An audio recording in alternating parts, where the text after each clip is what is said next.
The views and opinions expressed by the hosts and the guests do not reflect those of the show, the management, and the company.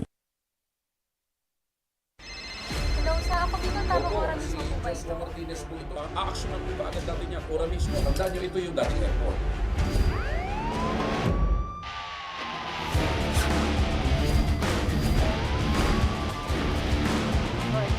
Ano namang kayong dalawa pinagchichismisan yung mga marites kayo, ha?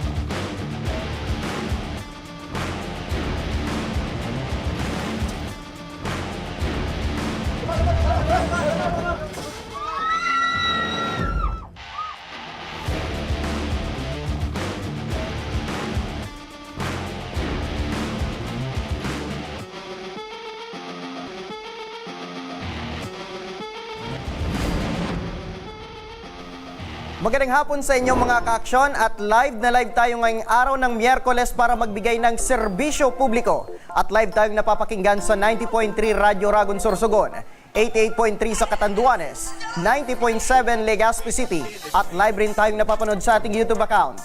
Napapanood rin tayo sa Congress TV tuwing alas 7 hanggang alas 8 ng gabi. Mula Lunes hanggang Biyernes sa Congress TV Digital Channel 15 sa Metro Manila at Channel 62 sa GMA for the Box. Umpisaan na natin ang tabang ora mismo. Ito mga ka-aksyon mula sa ating satellite office sa Camarines Sur. Isang ina ang dumulog at humingi ng hustisya sa pagkamatay ng kanyang panganay na anak na isang graduating student pa naman. Hinaing ni Nanay Mary Jane Ortenera ay makasuhan ang rider ng motorsiklong sinakyan ng kanyang anak.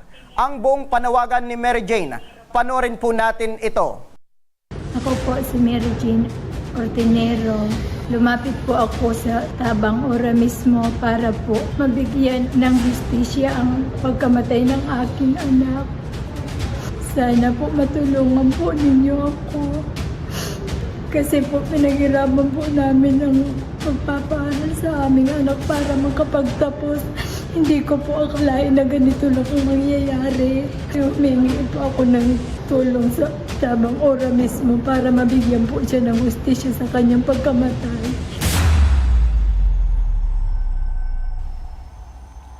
Opo, magandang hapon po sa iyo, Nanay Mary Jane.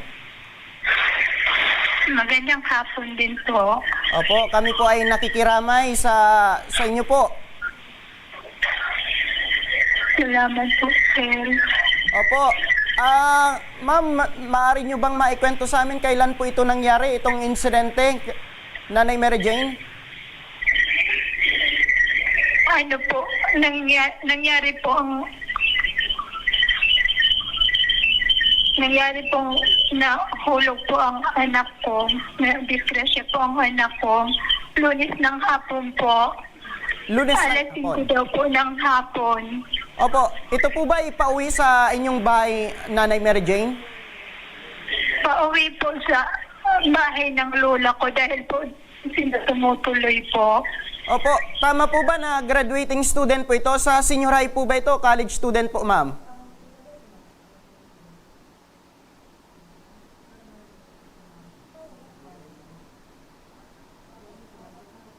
Opo, medyo nawala yung sound, ma'am. Ayan po yung nangyaring aksidente dyan po sa Camarines Sur. Hello po, ma'am.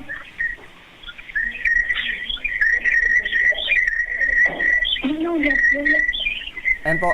Nawala po yung signal ni ma'am. Yan po si Nanay Mary Jane at ang kanyang anak na graduating student ay na-aksidente at namatay habang nakasakay sa motorsiklo. Nahulog po ito.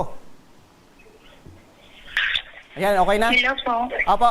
Nanay, balikan ko lang yung tanong ko po sa inyo, ma'am. Ito po bang anak niyo, ma'am, graduating student sa senior high or college po? Opo, graduating po siya ngayon po. Senior high po, ma'am.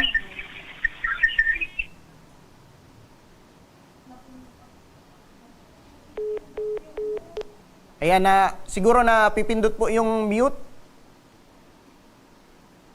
Ayan, ginagawan po namin ang paraan upang makausap natin at malaman ang buong kwento sa pagkamatay ng kanyang anak na isang graduating student pa naman dyan po sa Camarines Sur. Yan ang video nung pangyayaring iyon. Makita pang dinala pa sana umano itong biktima sa ospital, ngunit ayon sa investigasyon, na-ideklara itong dead on arrival ng sumuring mga doktor. Alright? So ayan mga ka-aksyon. Okay na ba? Ayan, balikan natin si Nanay Mary Jane. Nanay Mary Jane, okay na ba yung signal natin? Opo, sir. Opo. Ito po ba, Nay, sabi mo graduating student itong anak nyo. Sa senior high po ba o college? College po, sir. Okay. Anong course nitong anak nyo, ma'am? Education po. So, ibig sabihin, magti-teacher sana itong anak nyo. Pakiulit po. Opo. Ang plano sana or pangarap sana ng anak nyo, pagka-graduate, maging teacher. Iyo po. Okay. Ay, opo. Opo. Balikan ko lang yung aksidente na yan, no? Maaari nyo bang maikwento kung paano yung pagkakahulog ng anak nyo dun sa sinasakyan nitong habal-habal?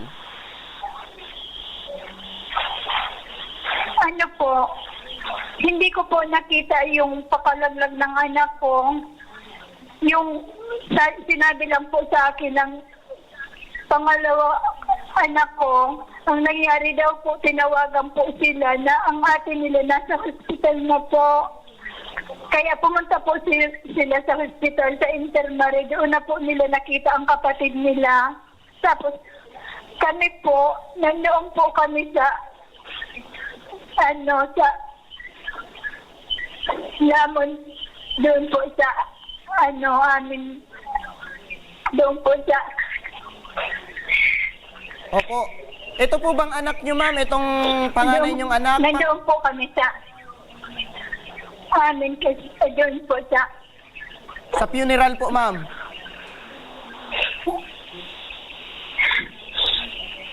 Opo, matanong ko lang, ma'am, ha? Pang ilang anak mo na po ito or ilan magkakapatid po itong anak nyo, ma'am? Hindi po nagagamot. Hello po, ma'am. Medyo okay na ba yung signal ko, ma'am? Rinig nyo na po ba?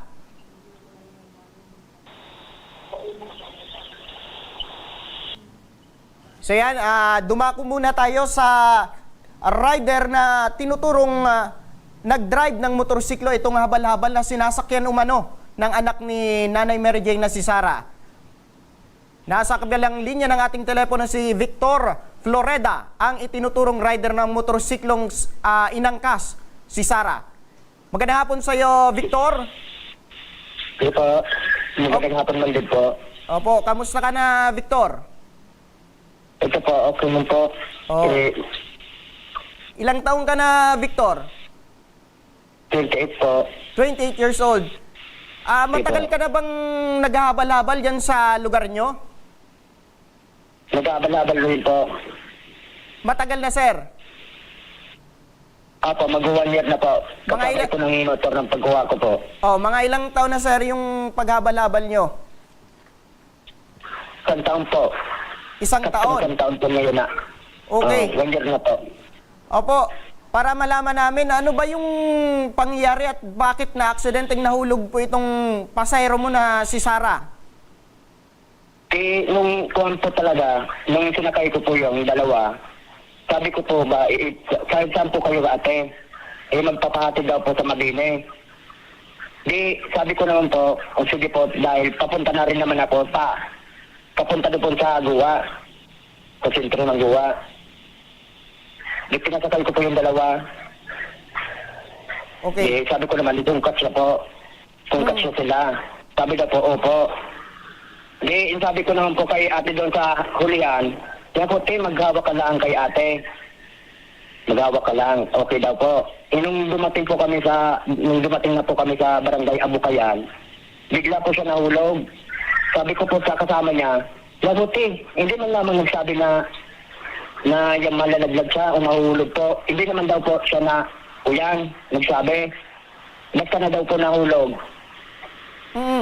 Okay. Nung mga oras bang yun, sir, meron kang binigay na or pinasuot dito sa dalawa mong pasahero na helmet lamang, sir?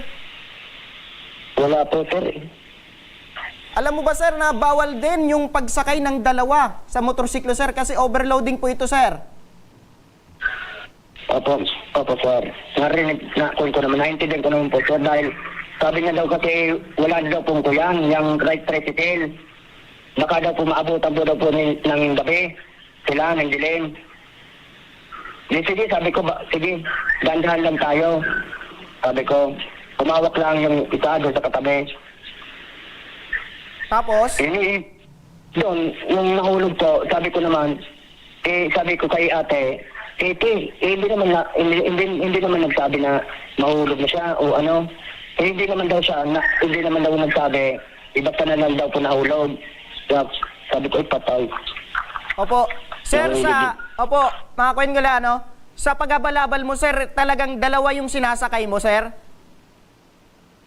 Nagka-time lang po. Dahil magpapati daw kasi po siya eh. So, ibig sabihin, sir, sa pagkwento mo, nagkataon lang na dalawa yung sinakay mo nung mga oras na yun at yung biktima, sir? Opo. Okay. Saan ito nahulog, sir? So, may anong porsyon ng daan dun sa lugar? Pataas po ba ito?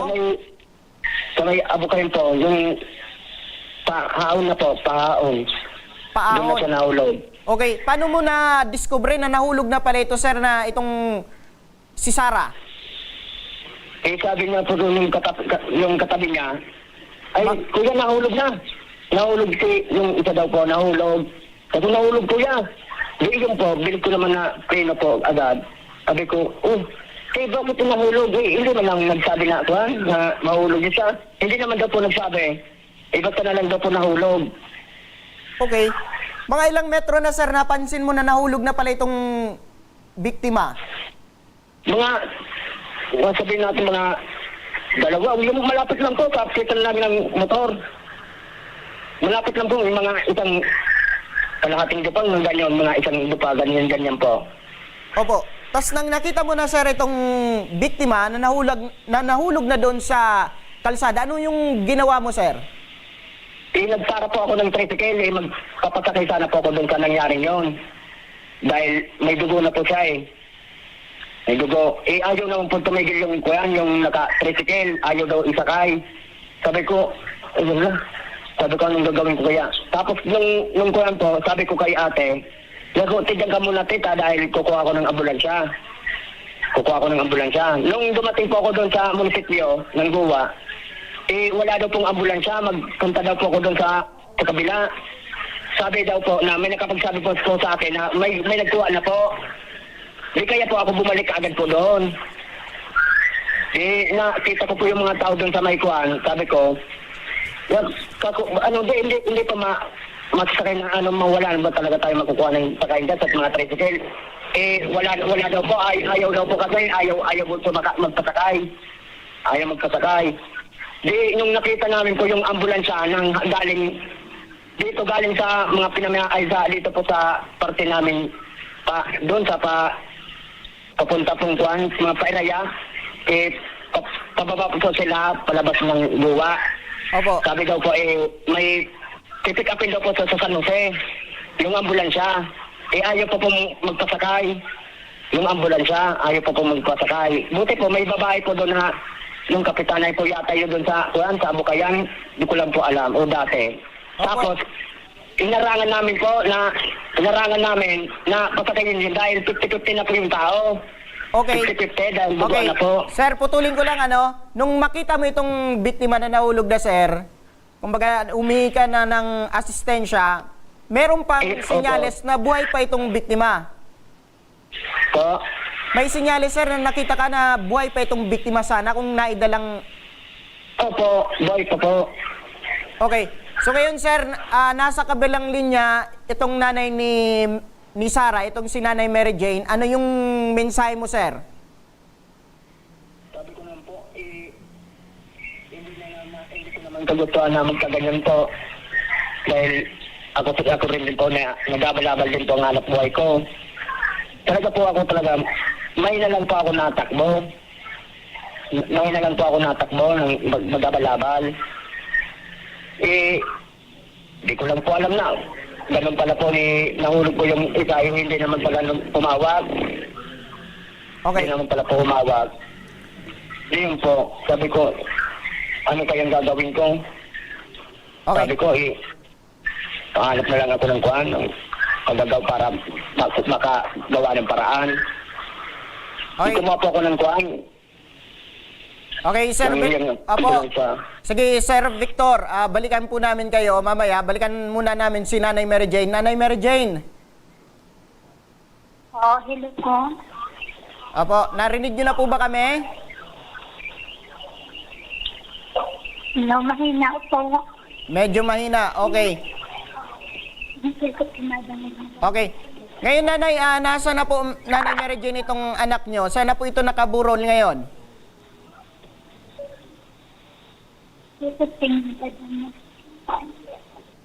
Ulitin ko lang, Nay, Nay, sana po ito nakaburol itong anak nyo, ma'am. Baga pinadaman. Medyo mahina talaga. Hindi tayo naririnig ni Nanay Mary Jane. Nanay Mary Jane, okay na po ba? Nanay Mary Jane? Okay na. Okay. Nanay Mary Jane, saan na po ba ito nakaburol itong anak nyo, ma'am? Nasa pinamihagan po. Sa bahay nyo po ba? Opo. Okay. Ma'am, ano po yung gusto nyong mangyari, especially dito sa rider na sinakyan ni Sarah? Gusto ko po siyang makulong, sir. Gusto ko pong mabigyan ng justisya ang magamatay ng anak ko. Okay. Bago ito, Nay, mamatay, ma-aksidente itong si Sarah, ano sana yung plano niya para sa pamilya nyo, Nay? Plano niya pong bigyan, tulungan niya daw po kaming magbuti-buti naman po yung buhay namin. Kasi sir, sa totoo lang po, mahirap lang po kami. Ang asawa ko po nagtatrabaho ng construction para po mapag-aral ang 3 kong anak. Nagtatrabaho po siya kahit gabi. So, palaging nag-uupisan hanggang alas 12, hanggang alauna minsan. Para po madagdagan yung kayod niyang pera para po may pagpantustos po kami sa pag-aaral ng mga anak namin. Kasi inisip po namin na yung mga anak namin makapagtapos ng pag-aaral. Yun po ang pangarap namin sa mga anak namin. Kaya ang sama-sama po ng loob ko nang mangyari po sa anak ko kasi mag-graduate na po siya. Tapos ganito po ang nangyari. Parang hindi ko po kayang matanggap. Opo. Kumbaga, Nanay Mary Jane, si Sarah na lang sana yung inaasahan nyo na makatulong sa inyo, sa pamilya nyo, Nay. Opo. Okay. Huwag ka mag-alala, Nay. Nasa ating telepono ang PNP ng Goa Camarines Sur. Para sa legal na aksyon, makakausap natin sa kabilang linya ng telepono si Police Major Ronald Brugada, ang officer in charge ng Goa Municipal Police Station. Magandang hapon sa iyo, Major. Ayan. Hello po, Major.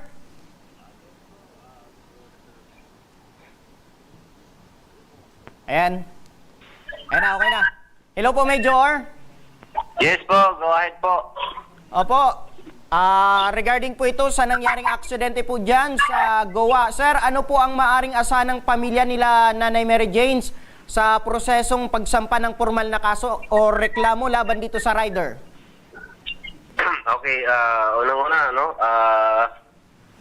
magandang hapon po sa ating lahat at mga tagapangingin po ng ating radyo. Ngayon po about doon sa kasong nangyaring aksidente ng pagkahulog ng isang estudyante na pasahero ng pinasabing balabal.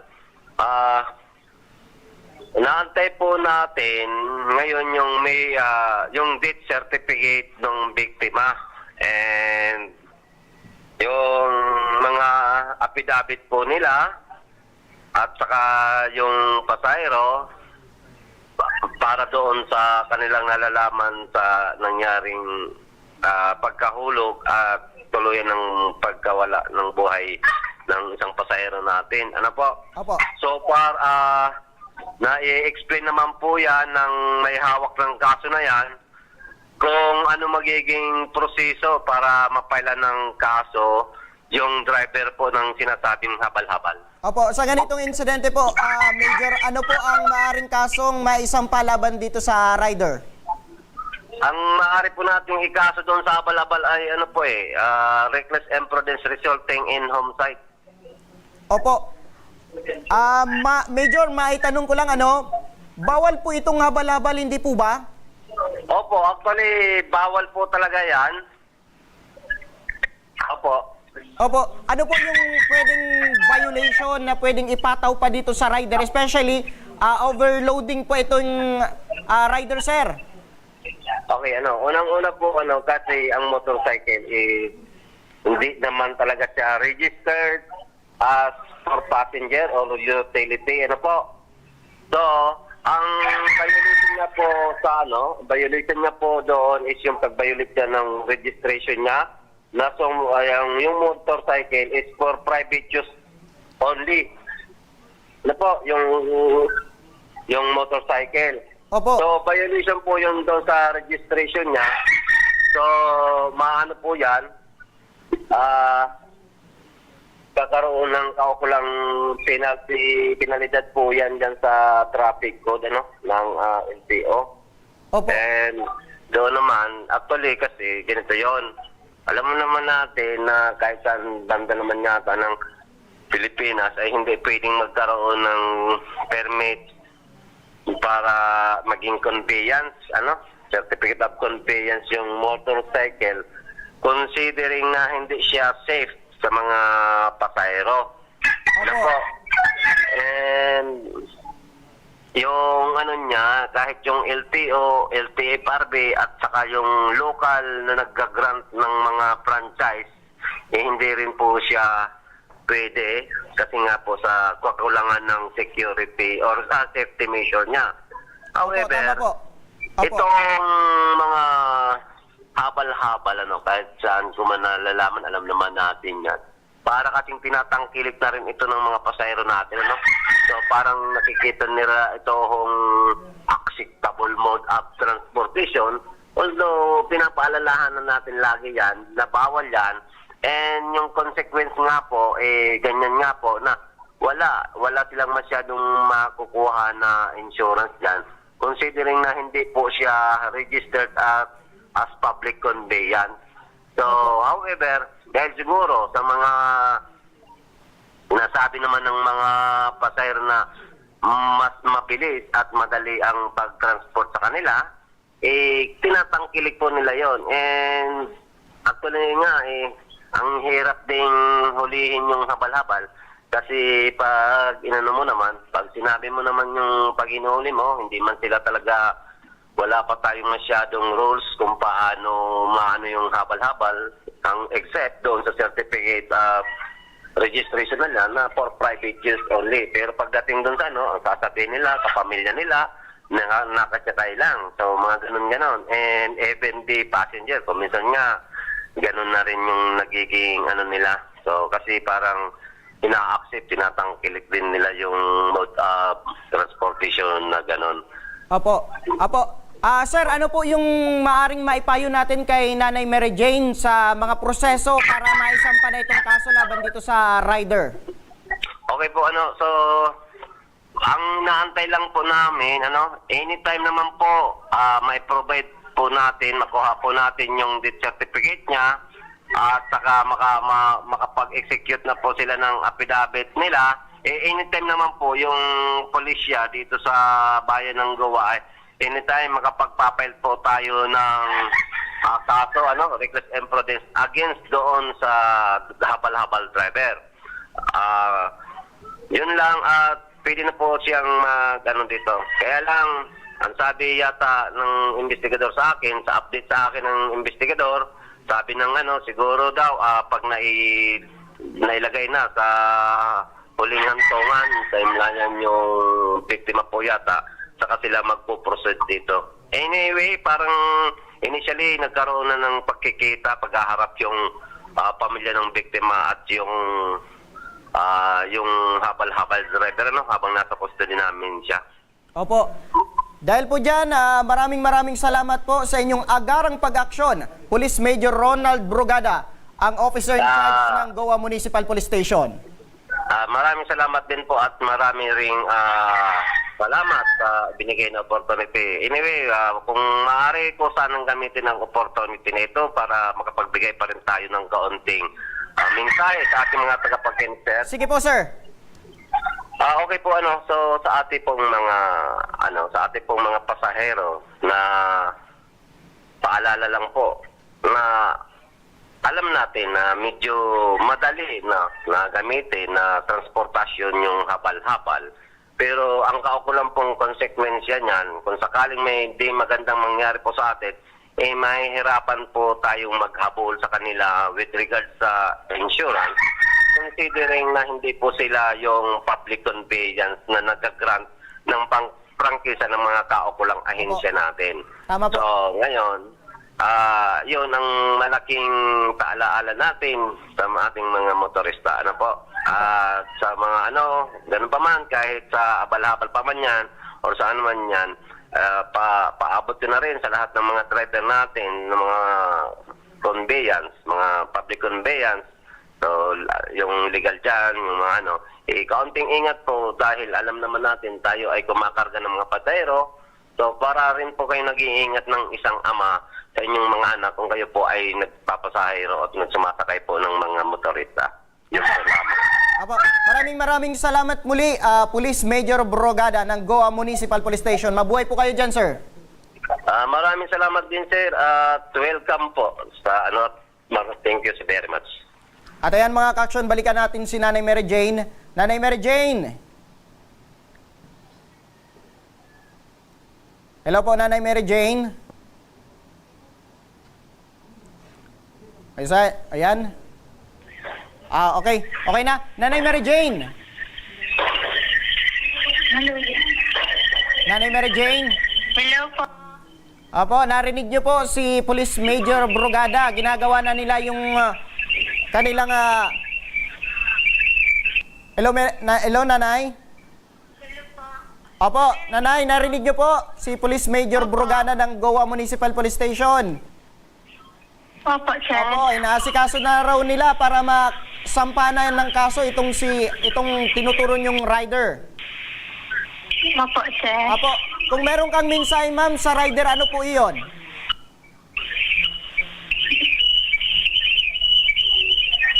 Hello, Nay. Kung meron kang mensahe dun sa driver ng habal-habal, ano po iyon? Ito po bagat yun.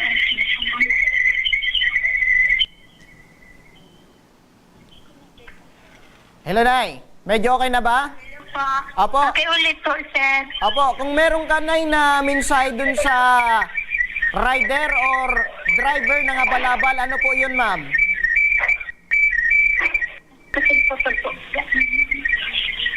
So yan, naputol lang ating linya dyan kay Nanay Mary Jane.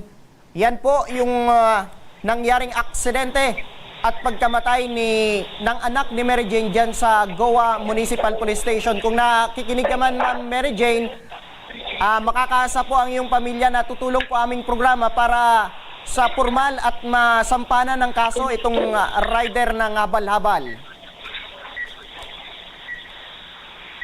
Pakiulit po, sir. Hindi ko marinig, sir. Opo, Nay, asahan niyo po ang aming team na tutulong po sa pagproseso at pagsampa ng kaso dito sa rider.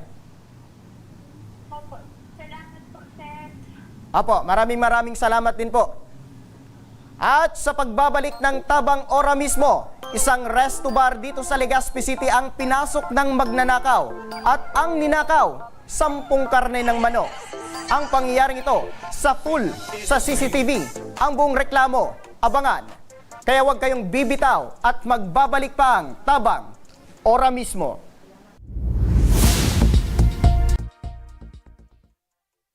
Marahin aldaw sa Indo Gabos. Ang aldaw na ini ay para sa Indo, para sa tuyang mga kababayang Bicolano na nangangaipuhan kan kalinga, asin manlain-lain na medikal na serbisyo.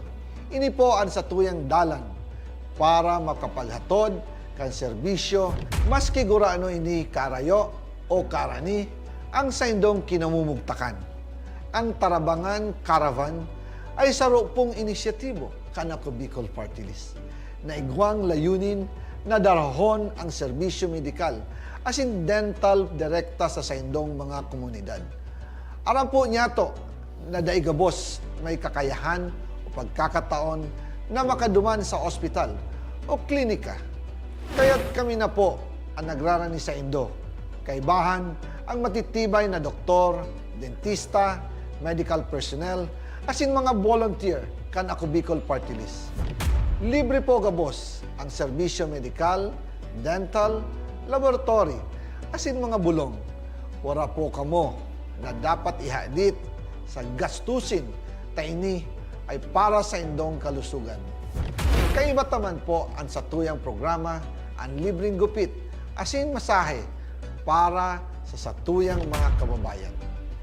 Maliban digdi, may local recruitment activity man kita ngunyan. Ini po sarong biyaya para sa satuyang mga kababayan na nag-aanap kitrabaho. Sana po ay makatabang ini sa Indo. Tangani, makaanap ki mga bagong oportunidad para sa indong pamilya. Mga kababayan, buya ko pong ipaabot sa Indo na ako Bicol Party List permi yaon para sa Indo. Sadto ngunyan asin sa maabot. Kami po ay padagos paglilingkod sa bawat Bicolano. Kami po ay nagpapasalamat sa saindong padagos na suporta. Habang yaon ang suporta kan kada Bicolano sa ako Bicol Party List, padagos po niya to dadarahon ang mga programa na direktang nakakapiktar asin nakakatabang sa Saindo Gabos.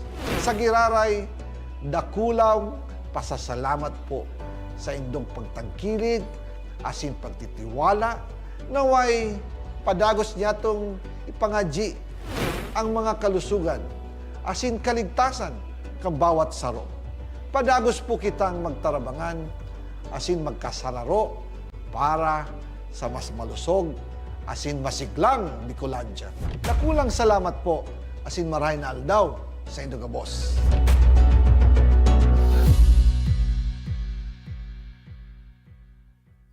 Jericho Rosales po, Bicolano. Ngunyan takaypuan, kitabang at kasurog sa edukasyon, sa kalusugan, at kabuhayan sa panahon ning sakuna. Ang ako Bicol, katabang at kasurog ta sa pagtaoki scholarship sa mga aki na nangangaypuan. Katabang at kasurog ta sa kalusugan, kasurog sa pagpasar ni Eddie Garcia Law. Bilang ermano ng bawat Bicolano, ang muya kong party list may plano. Kaya ang suporta ko sa ako Bicol.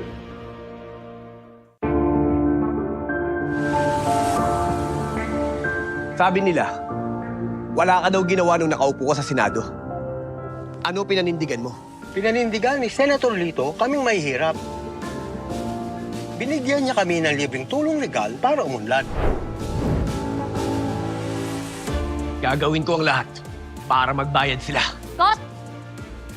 Ang sabi nila, artista ka lang. Ano bang magagawa ng isang action star? Marami nang nagawa si Senator Lito. At ang isa dito ay yung pag-aksyon niya para sa kapakanan naming mga manggagawa. Ang sabi nila, hindi ka daw nakapagtapos sa pag-aaral. Paano mo kami matutulungan? Hindi nga siya nakapagtapos, pero ginawa niya ang lahat para kami ay makagraduate na! Ilan lang yan sa maraming nagawa ni Senator Lito Lapid. Lito Lapid. Lumanas ka man ng hirap. Lahat ng sabi-sabi sa'yo, inaksyonan mo. Kung ako'y nakaahon, Kaya nyo rin. Kaya natin lahat lumaban at umunlad. Tatak Lingkod Lapid, Supremo ng Senado. Lito Lapid, number 35 sa balota. Lito, Lito, Lito Lapid! Lito, Lito, Lito Lapid! Lito, Lito, Lito Lapid! Daan-daan na po ang mga nakapagtapos at may mga kanya-kanya ng propesyon. Sa kanilang pagpupunyagi, walang masidlan ang kanilang mga ngiti. Yun at sa Gabos, nagpapasalamat po ako sa AKB. Gusto ko lang po magpasalamat sa Ako Bicol sa opportunity na tigtatao po araw po sa kuya na estudyante. Dahil naandyan lang, katuwang lagi, Ako Bicol, katabang na, kasurog pa. Hindi rin nagpahuli sa pagtugon sa mga pangailangan ng ating mga healthcare workers at mga frontliners. Sa simula pa lang nitong pandemya, hanggang sa ngayon, walang humpayang pagtulong. Ay, nagpapasalamat po ako sa pagtaon ng tabang hali sa Ako Bicol Party List. Salamat kong dakula sa duwang congressman. Kayo nakakatabang sa miya sa gabi. Maaasahan, Ako Bicol, katabang na, kasurog pa. Tucked away in the province of Albay, known for its perfectly shaped Mayon volcano, Misibis Bay Resort, a locally owned 5-hectare private island resort. The resort is ready for all those looking to balance tranquility and adventure. This tropical destination is where guests can either choose to relax under the palm trees or have an adventure under the sun. It features modern and luxurious rooms and villas, recreational facilities, and sophisticated services.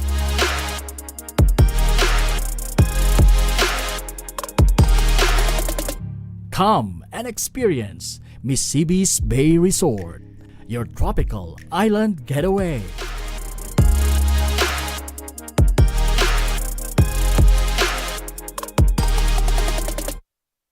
Problema sa tubig, agarang binigyang solusyon.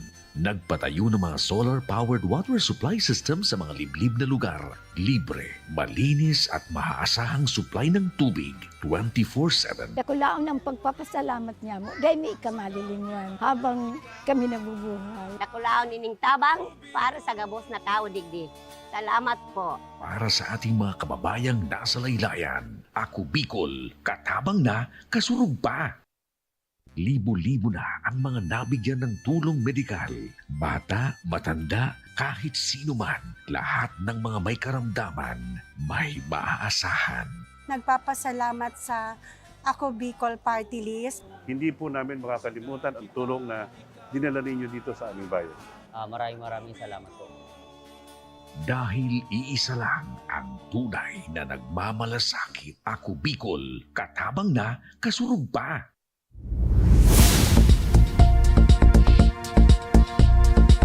Nagbabalik ang tabang, ora mismo. Ito mga kaaksyon, isang resto bar dito sa Legazpi City ang pinasok at ninakawan ng 10 karne ng manok.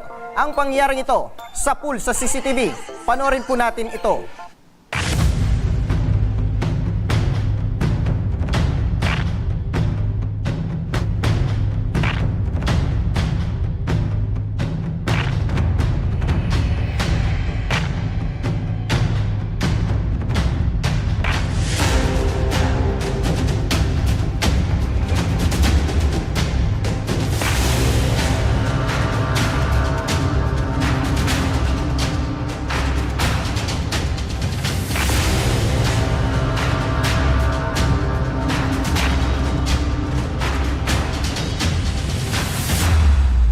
At para sa reklamong ito, makakausap natin sa kabilang linya ng telepono si Sir Bry, ang may-ari ng Resto Bar. Magandang hapon sa iyo, Sir Bry. Hello po, good afternoon po. Opo, kailan po ba ito? Maaari nyo bang maikwento? Kailan po ba ito nangyari? Bali po, gabi ng Monday, mga Tuesday ngayon. Miyerkules po, sir. Basta kahapon ng umaga, 7:30, mga 10, mag-open na po kami doon sa SRB, Roasted Chicken, dyan po sa may Governor Forbes Street, na naka-assign, dyan sa labas lang po. Ngayon, nakita po ng employee namin na nagkulang daw yung stocks kasi everyday naman po yung inventory namin. So that's why, replay po namin yung CCTV. Then doon namin po nakita na around 7:32 to be exact, ay nagkulang na po kami ng 2 balot na naman. So, bali, ang isang balot po is 5 buo na manok, roasted chicken. Bali, 10 po ang nawala. Opo. Sa Yun magkano, po, sir. sir? Nasa magkano kaya yung lahat-lahat na nakuha nitong suspect? Kung yung chicken po, kung ang ano yun po, ang marinated na po siya, nasa 250 po yun puhunan. So, nasa 2.5 po yun, 10. So, ibig sabihin, sir, nasa 5,000 ito, sir? No, sir. 10 yung nawala, 2.5 lang po, sir. Yung Pero 10, yung sir? may previous na kami, sir, na incident na nawalan. Mga last January lang po, second week of January, nawalan din po kami ng 10 manok. And nung pinaayos namin yung CCTV, naging activated na ulit yung CCTV dyan po sa labas. Nakita po namin yan na same na tao na yan na nandoon gabi, sumisilip. Kaso hindi po namin nahuli kasi ang sabi, sa unang tumanong, mag-iinom daw sa bar. Yun pala is, bumabalik-balik na talaga yan, sir, ang duda namin. Hindi lang namin talaga, sir, nahuhuli yan ng tao na yan. Okay. So, ibig sabihin, sir, sa pagkakakwento mo, pangalawang beses na, tapos ang suspect, ito rin na kumuha ng manok ngayon. Hindi naman po, sir, masabi ko yung una na siya talagang kumuha, sir. But probably po talaga, duda namin siya din. Kasi siya lang yung bumabalik-balik po dyan. Opo. Na nagpapanggap na customer. Kasi hindi lang namin po na-aktuhan. Kasi nga, sira yung CCTV ng mga una. Kaya ngayon po, nakuhaan na namin talaga siya. That's why naging kami po ng tulong sa publiko na kung sino man po ang nakakilala sa tao na yan, at least po, mapunta namin. Para po matigil na po ang masamang gawain niya na nakaka-apekto na po sa amin talaga. Okay, so ibig sabihin, sir, personally, hindi mo talaga ito kilala itong suspect na... Hindi po.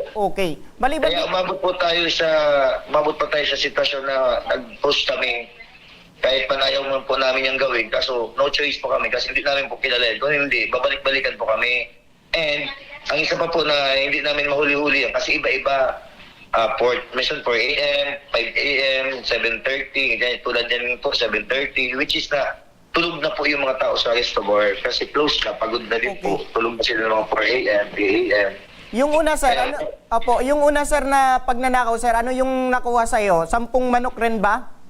Opo, first time, second week ng January, first time po yun. So, pagkanakaw noon, hindi din namin alam, wala kaming clue. That's why, nag-ikot kami sa palibot namin, yung mga gamit namin. Doon namin nalaman na nauulan din pala po kami ng isang mountain bike, tapos 26 na upuan. Na Uratex po, yung ginagamit namin sa plaza. Tapos yan po na Uratex na upuan, may nakapagsabi sa amin na binenta daw po yun, may nakakilala doon na nakakita na may daladalang madaling araw na mga upuan. Binenta po yan doon sa Victory. Yun nga po, doon namin nahanap yung mga upuan na iba, na ibalik naman po sa amin yung iba. So ibig sabihin pala, sir, talagang may maximum lang na number na kukunin itong manok, itong suspect natin, sir. Kumbaga yung una, 10, ngayon 10 naman. Hindi ko din alam po kung nagkakataon lang po yata. Yun lang yata ang kaya yan dalhin po, 10 kilong manok. Kasi mabigat naman po. Tapos, para mabilis yata siya makatakas. Ganun, sir. Opo. Sir Bry, ito bang pangyayari, sir, na i-blatter mo na po ba ito dyan sa barangay? Sa amin, sir, hindi po dito sa lugar namin. Pero sa Pigtali po, kung saan po galing yung tao na yun na tinutukoy daw nila, na nakita nila, na-i-blatter po namin doon. Opo, dahil po dyan, nasa kabilang linya na rin ng ating telepono si Kapitan Jill Atento ng Barangay San Roque, Legazpi City. Magandang hapon sa iyo, Kap. Jill. Yes, magandang hapon, sir. Opo. Kap, may tanong ko lang, gaano kadalas tayo nakakatanggap ng mga reports patungkol sa nakawan dyan po sa barangay? Sa amin kasi sa barangay, halos isa pa lang from January, ang ito lang nakawan lang, yung sa parting Purukuan lang, yun lang na netala dito. Mga ilan, sir? Isa lang po. Isa lang po ang naitala naming nakawan na insidente na i-platter sa amin. Okay, so ibig sabihin, first time po ito mangyari dyan sa barangay. Yung sa ngayon pangyayari, wala pong naitalang nakawan na kay dyan sa sinasabi natin SRB kasi nga sabi narinig ko kanina na nakapag-blatter sila. Yun po sa Pigkali, yung hinihinala nilang na ang suspect ay taga Pigkali. Opo. So sa amin po, madalang po, isa lang po na ilista namin doon sa aming blatter logbook. Opo. Ito bang pangyari, Kap, na dyan sa resto bar ni Bray, according sa CCTV, namumukhaan niyo po ba itong suspect natin na tinuturo? Negative, sir. Hindi ko pa nga po nakikita yung CCTV na yun eh. Kasi wala nang blatter eh. Walang blatter, tsaka hindi pa ako nakano sa pag tawag dito, naka-update sa Facebook ata ako, naka-post na yung social media. Hindi pa ako nakapag-update. Opo. Dahil po dyan, ano po ang maaaring asahan na aksyon mula sa barangay nitong may-ari ng resto bar? Kasi kami dito, sir, inactivate namin yung aming piscina order. So, ang aming barangay tanag hanggang 12 o'clock lang po nag-duty. So, ngayon baga, ang tatalin na rin ng mga magnanakaw eh. Kung talagang wala ng tao, saka sila mag-attend ng ganyang mga pangyayari. Opo. So, siguro, kailangan na lang maging vigilant ang tao, ang mga residente namin, yung pinapanawagan ko. Tapos talaga papasiguruhin natin yung mga anak na ating mga pintuan or establishment natin na siguro na kahit anong pagod natin, huwag natin hayaan na mamigyan po natin sila ng pagkakataon na makapagawa ng masama. So, nasa sa atin na rin kung paano natin gagawin ang seguridad sa ating bahay. Opo, tama po, Kap, na dapat hindi dapat bigyan ng tsansa itong mga kawatan para hindi na mabiktima ng ganitong insidente. Opo, dapat po. Apo, dahil po dyan, maraming salamat po, Kapitan Jill Atento ng Barangay San Roque, Legazpi City. Maraming salamat po. Salamat po, sir. Apo, para sa maaring legal na aksyon, ito, makakasama natin ngayong hapon si Police Executive Master Sergeant Carlos Panya, ang tagapagsalita ng Legazpi City Police Station. Sir Panya, magandang hapon po sa inyo. Magandang hapon, Sir Noer. Magandang hapon sa televiewers po ng inyong programa. Opo, nakita nyo, sir, yung CCTV na talagang parang normal nang pumasok itong suspect diyan sa resto bar, ano, sir? Kumbaga yung aktuasyon niya is parang alam niya kung nasan yung kanyang pwedeng kunin. Opo. So malamang na-survey niya na or yung tao possibly malapit lang sa lugar. Okay, and possibly, sir, na ito rin yung may gawa dun sa unang pagnanakaw kasi alam na alam niya kung saan siya lulusot at lalabas. Possible po. Pero yung parameters ng nung resto bar, nakikita ko na very easy. So nakikita ko walang robbery yung merong purse in attempt na maggawa siya ng bagay. So papasok lang yun sa theft yung kanyang possible na kaso. Pero madaling ma-trace na siya kasi according to dun sa complainant, na-recover yung upuan. Opo. So, ibig sabihin, may indikasyon na madaling matrace yung suspect natin dito. Opo. Dahil po dyan, Sir Panya, ano po yung maaring legal na aksyon na pwedeng asahan po ni Sir Bray itong may-ari ng resto bar? Ito po nga, inaantay ko sana kanina siya, magkausap kami personally. Pero, maganda rin po na kung magkita kami ngayon, sasamahan ko siya sa para yung initially yung magkakandak ng investigation nating mga investigador sa lugar, then ma-follow up na din kung sino yung binintahan, and doon pa lang posibleng makakuha tayo ng identification ng suspect kung hindi kilala ng kasi hindi naman siguro magbibenta yung kaya bibili yung otherwise yung bumibili may kalalagyan din siya, okay, pwede siyang masampahan din ng kaso. Ay, so ibig sabihin, sir, pag galing sa nakaw, sir, itong mga gamit, yes, may kaakibat rin na kaso, pwede siyang madamay dito sa kaso, sir? Papasok po yun sa anti-fencing law. Okay. So, anong dapat, sir, ang dapat gawin ni Sir Bray? Ito nga, binabanggit ko sa kanya, mas maganda ipaalam natin sa pulisya para mag-conduct ng investigation.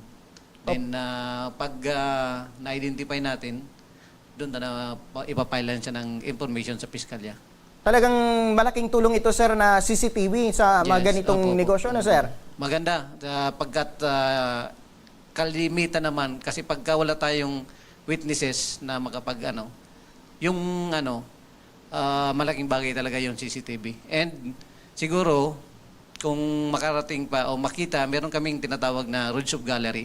Opo. Baka doon maituro ni Sir na Bry yung identity ng suspect. And doon naman sa amin, pagka may mukha, of course meron identity siya.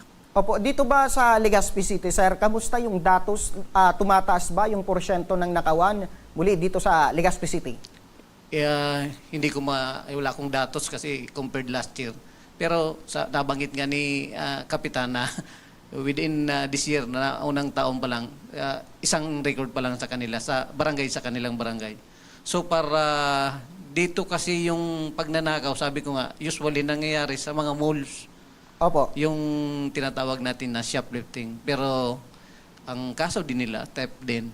Papasok yun sa theft. So wala tayong ibang naitatalang mga nakawan sa So ito, malamang ito itong isang insidente na may record, may tala sa ating pulisya. Opo, as general na siguro, Sir Panya, ano po yung mensahe natin sa mga kababayan natin, especially dito sa Legazpi na merong negosyo? At nakita natin sa CCTV, sabi mo pa, Sir Panya, talagang maluwag yung seguridad at nakakapasok itong mga kawatan. Siguro po, hindi lang siguro sa may may-ari ng negosyo. Maganda na yan po yung meron tayong CCTV. Pero, aside po rito, dapat yung natin, parameter, fence, maganda, and possibly hindi po siya basta makapasok, na madaling pasukin, walang kahirap-hirap dun sa suspect.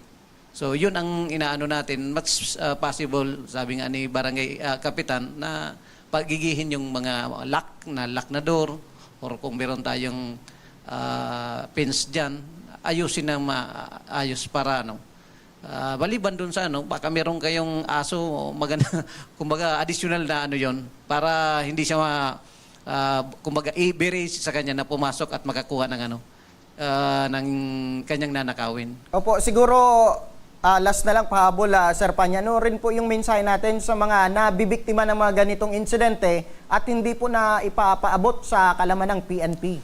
Kung meron man tayong mga naging biktima ng mga magnanakaw na inaanyayahan po natin itong mga naging biktima na pumunta sa atin hipatura, baka sakaling yung kanilang kuha sa camera o doon sa CCTV ay baka makita po nila doon sa ating Roads of Gallery sa Legazpi City Police Station. Apo, dahil po dyan, maraming salamat po, Police Executive Master Sergeant Carlos Panya, ang tagapagsalita ng Legazpi City Police Station. Ayan, balikan natin si Sir Bry. Sir Bry? Magandang hapon po ulit. Apo, narinig niyo po si Sir Panya, tagapagsalita ng Legazpi City. Apo, tsaka sikap natin to ng San Roque po. Apo, pati po ang aming programa ay tutulong po at inaasahan pa para mas mabilis na matukoy itong suspect at masampanan ng kaso, sir. Apo. Apo. Maraming salamat din, sir, sa tiwala po sa aming programa at naipabot niyo po itong reklamo po ninyong hapon para hindi na or matigil na itong pagnanakaw po ng suspect at kumbaga wala nang mabiktima pa ito. Opo, salamat. Pero nais niyo po ba kunin din ang aking panig para sa mga... Apo. Sige po, sir. Nais ko lang din pong magpasalamat sa Kapitan ng San Roque sa mga sinabi niya po na lagi lang po siyang nakabantay sa aming barangay at sa mga advice po sa pulis na dagdag seguridad sa mga nagnenegosyo. Salamat din po. And then po sa mga kapwa ko negosyante na nabibiktima, tama lang din po na maglagay tayo ng mga CCTV and mga dagdag na tawag nito, protection. Ngunit sir, nais ko lang din pong ipaabot na ito pong mga insidenteng ito ay hindi lang po kasalanan ng mga negosyante. Sapagkat alam naman po natin na sa panahon ngayon masyadong malalakas na ang loob ng mga magnanakaw. So kailangan din po talaga ang malaking tulong galing sa ahensya ng ating kapulisan at sa tulong din ng mga tao sa ating barangay. Kasi tulad po nitong insidente na to, hello sir? Apo, go ahead po sir. Tulad po ng insidente nito, ito po ay naganap ng alas 7:30 ng umaga at kung hindi po alam nila, ito po ay binubuksan ng gate namin sapagkat meron po ditong kantin. May kantin po ditong kainan sa loob kaya binuksan na po yung gate. Actually, may fence po kaming maayos at maganda. Apo. Kaso nga po, ito pong insidente nito ay ginanap lang sa loob lang ng 1 minuto. At binuksan niya po yung pinto galing po at pagpasok na sa loob. Apo. Kaya sa madaling sabi po, ang ganitong mga kaganapan ay talaga pong talamak na sobra po na ito ay hindi na po kaya ng mga maliliit na negosyante kung ito po ay hindi tutulungan ng mga opisyales at ng mga taong katulad nyo po ng programa nyo na na-open up sa aming maliliit na negosyante. Sapagkat ito pong mga sinasabi natin na mga remedy o remedios na galing po sa kanila ay sa tunay sa katotohanan po, kung maliliit lang naman po na halaga ang involved at maliliit lang naman tayong mga negosyante, ay hindi naman po ganito kabilis ang proseso.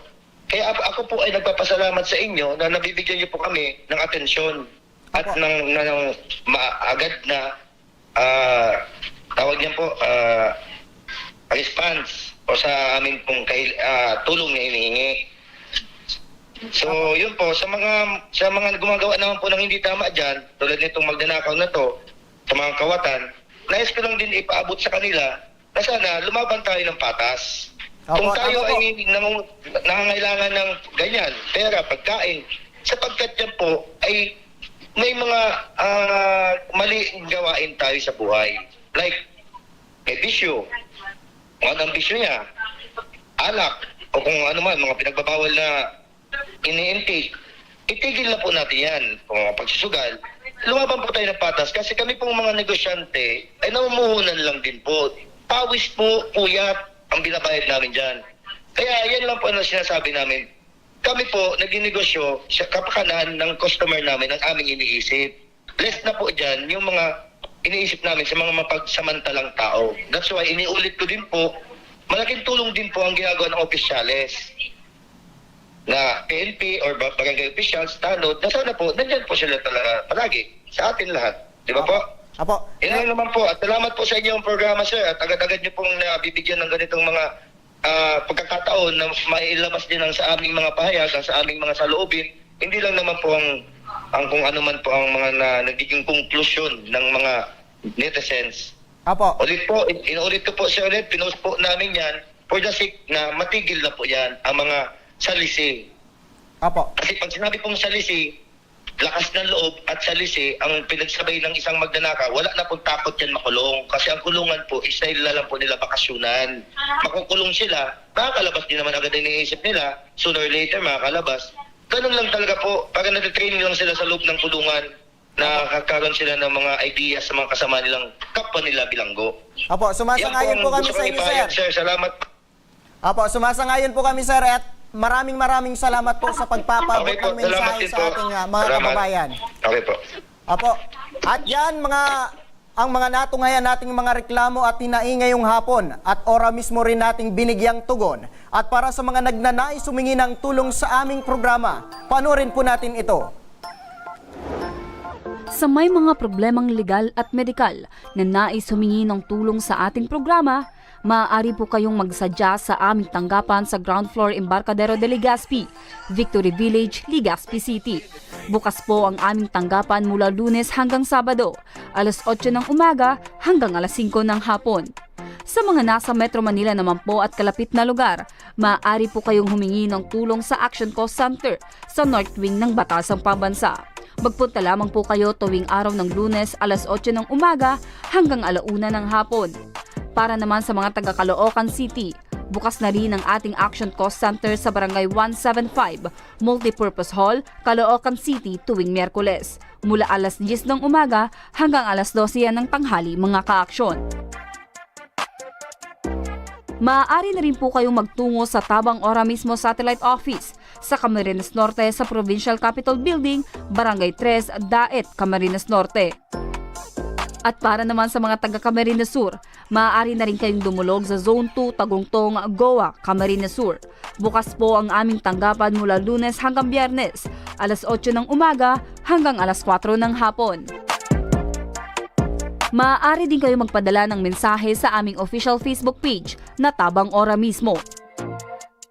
Kahit anong reklamo ay amin pong tinatanggap. Huwag niyo rin pong kalimutang i-follow ang aming mga official social media account sa aming Facebook account, YouTube at TikTok account, Tabang Ora mismo.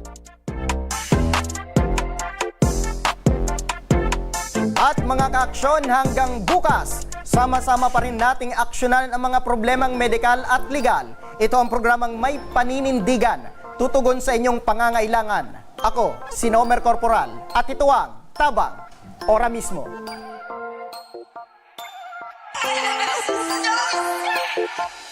Aksyon ko sa mga nangangailangan, aksyon ko lahat ay dadamayan.